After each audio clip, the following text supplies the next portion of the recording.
This is the exciting thing too, is the down payment assistance. There's a lot going on with that right now. Why don't you touch on the Dream for All that just closed?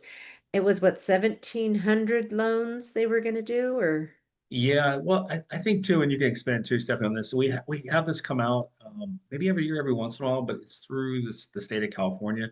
But there's a lot of they're going to help you, I think, up to 150,000 on down payment. But then there's a lot of caveats, and I think fine print where you have to not only be the first time home buyer, but I think the first time home buyer within your generation, I believe. So it's really yeah, the encouraging parents home can't ownership. be can't own a home. Yeah. Yeah, so if your parents own a home, you couldn't do it. So I think it drums up a lot of people to come and look at it, too. And there's so many different like grant programs, and depending your income, depending the zip code, and down payment assistance, but the Dream one is the popular one because they're helping you up to $150,000 with down payment. But again, they're actually sharing the equity too, Mhm. that goes back in the state fund when you sell the property too. But again, there's just so many different programs depending, like I said, your income, zip code, where you are. And then I think with the dream home, there was just limited, like depending on the zip code,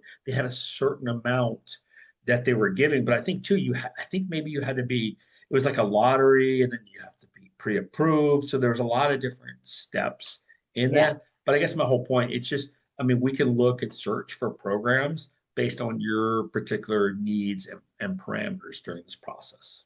Yeah, for sure. Because they're out there.